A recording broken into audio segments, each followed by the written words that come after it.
Tonight, Trump's secret White House Ballroom contract revealed. This agreement is between the White House, the National Park Service, and the Trust for the National Mall. Okay, you're looking at it. You weren't able to see it not long ago.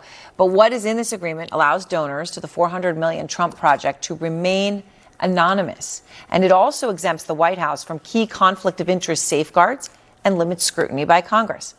Now, the White House repeatedly defends the project, saying donations from major companies that we know of, like Amazon and Google, mean that, well, taxpayers aren't footing the bill for the $400 million project. Trump posts, "I'm honored to be the first president to finally get this much-needed project underway with zero cost to the American taxpayer.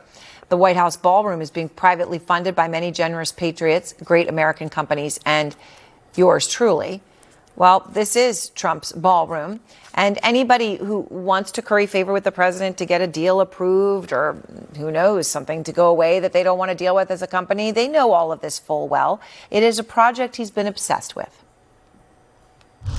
We're building a world-class ballroom. We're going to be adding a magnificent ballroom. I believe it's going to be the most beautiful ballroom. We're going to have the finest ballroom, I believe, anywhere in the world. You're going to have the greatest ballroom anywhere in the world, and you're going to love it. Now, the stunning details of this contract are only seeing the light of day thanks to a lawsuit demanding transparency. And Jon Golinger is out front. He's an attorney, democracy advocate with Public Citizen, the group that filed the lawsuit to get this contract, and you won. So here we are, looking at it. It says, just, you go through, it's got all the details here. On page 3, joint responsibilities of the parties, number 8. Preserve the anonymity and privacy of any donor who wishes to remain anonymous.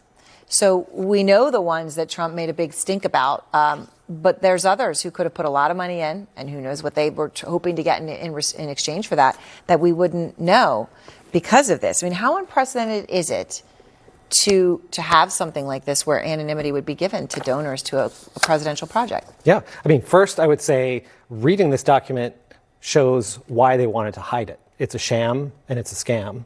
The National Park Service does have a procedure and a template that looks almost like this for other such agreements to do other such things with DC buildings, but they don't have a single word about anonymity. This document says anonymous or anonymity on almost every page, 10 times, in a 14-page document. 14 pages, 10 times we use the word anonymous. That's right. So clearly hiding the money is the central part of the scheme. And the question, of course, is why? So you mentioned we know of 24 companies and some other donors that the president calls great American patriots for putting money into this project. So first, of course, many of them have contracts with the government, conflicts because they want enforcement actions dropped.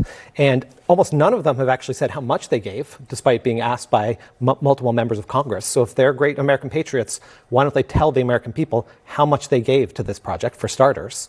And really why they did it, whether they did it in conversation with a lobbyist or with the president's fundraiser. We don't know any of that information. We don't know any of that information other than what good reporting and some watchdogging has uncovered. Most of that information remains secret.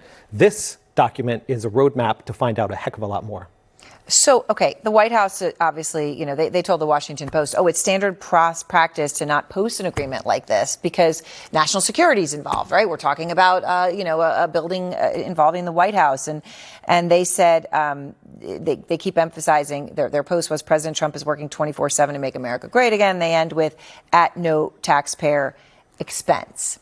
What do you say to that part when he says, this is, people should be celebrating this, that companies are paying for it? And by the way, he said he himself is also paying for it. Sure. Two things. Number one, taxpayers are paying for all of it because the companies that gave the money to this project, though just the ones we know about, we did a report that found that they have $279 billion in government contracts in the last 5 years. So those companies pretty likely are going to get a lot more money from the American taxpayers than they're putting into this project. So whether it's through being ripped off in the marketplace or inflated government contracts that we pay for, the American people are going to pay for this. Another thing is that the president has increasingly said that the part under the ballroom is a part of the project in response to the other litigation that's tried to stop the project, right? Right. Well, he's saying that's the national security, so you can't get involved in your oversight. So if that's true, I would like to know from the president and his people whether these dollars from private donors are paying for this underground bunker or whether the American people are paying for this underground bunker, because that's not at all clear.